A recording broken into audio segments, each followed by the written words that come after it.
Welcome to Policy on Demand. I'm Scott McCandless. April 15th, as you know, is tax day, and while this certainly isn't a national holiday, it is an important milestone for the country and for clients alike.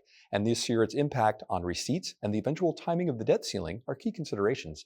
There have been many changes going on at the IRS over the past couple of months. Here to discuss the impact of these recent developments as well as their timing is Nicole Flax. Nicole, welcome. Thank you. Thanks for being with us. Sure. So let's just get some of the lay of the land of what's going on with the IRS. There have been a lot of personnel changes, some because of firing, some because of resignation, other changes going on. Could you just give us some of the basics as to what's changed and what it looks like over there?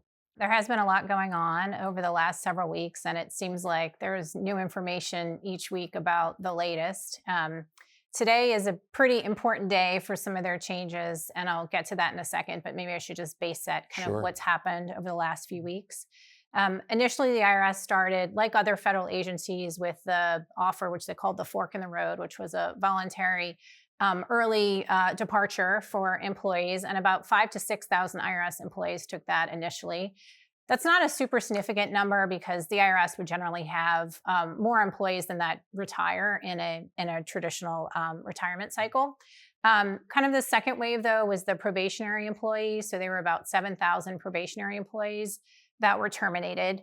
There's been a lot in the courts on the legality of that, and still a very open issue.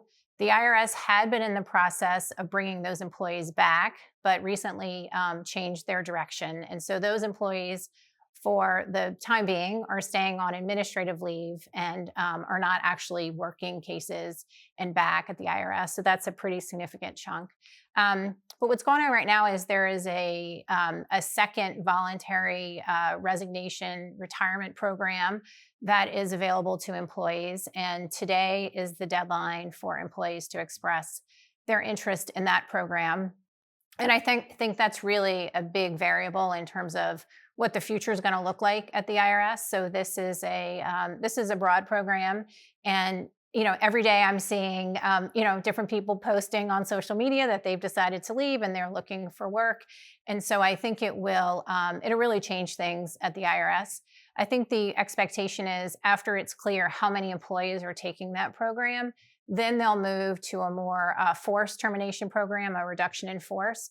They've already started that at a smaller scale. So they announced that for their civil rights office, which is basically the diversity, equity, inclusion office, that they have started a reduction in force there.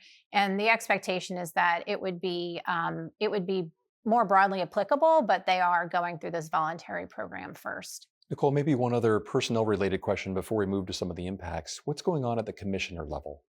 Sure. So you probably saw in the press, there were a number of senior positions that the individuals announced last week that they're going to be leaving in the coming weeks. We've seen at the commissioner level that there have been in total 3 departures or anticipated departures. And the person who is acting in the job right now, Melanie Krause, is expected to leave in the coming weeks. The commissioner nominee, there hasn't been a lot of movement on that, but it is still active. And there have been various reports with respect to information about the nominee. It appears that he is involved in some of the government work and is working as an advisor at OPM. And so some involvement, but not actively at the IRS driving some of these decisions just yet. So I think folks are waiting to see when that confirmation might move forward and what the future might be there. So a lot of change all the way from leadership down through the line. Sure. Can you talk a little bit about what this means, especially for things like enforcement and how that's affecting businesses? So on the enforcement side, the probationary employee terminations were pretty significant, especially in the large business division. So they had hired, they had grown by about a quarter last year with a combination of new employees and some internal rotations.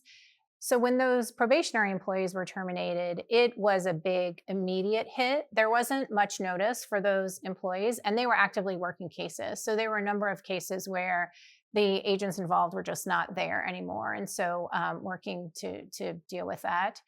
I think this next round, though, of voluntary departures is probably going to eventually cause more of the deeper pain for taxpayers, because that will be more of a variety of employees. So it will be experienced employees. It'll be employees doing lots of different types of jobs. And so although with the probationary employees, It did have a dramatic impact if that impacted your case. I think this next round may have a broader impact where we'll see it in a lot of different areas in enforcement. Could you talk a little bit about some of the pain points that companies are experiencing in their now interactions with the IRS given all these changes? I do still think we're in a transition time, and I think the I think the more significant pain is likely to come as we see how this all shakes out. Right now, it really is a state of uncertainty, and we're seeing that translate different ways in interactions with the IRS. So there are some employees who have it's clear they've decided they're going to leave soon, and they're really working to try to resolve their issues and get their cases closed. There are others, though, where things are really stalled, where employees are asking for pretty significant statute extensions because they know they're going to need more time to work issues. I think one thing to keep in mind, though, when we talk about enforcement, we often talk about exams, but enforcement employees do a lot of different things. They're responsible for joint committee refund review. There are the competent authority programs. There are the tax certainty programs, the dispute resolution programs. And so these are programs that taxpayers generally want to be adequately staffed so that they can make progress. And so, I think there is just some anticipation in terms of what the future will hold with respect to all of those programs. So, as we look ahead, what advice might you give to companies who are trying to deal with these interactions and all the changes and uncertainty? If you have a current IRS issue, so an active exam, I definitely would be sure to stay in touch with their exam team to try to get a sense of if there are changes expected and if there are things to do to get ahead of those.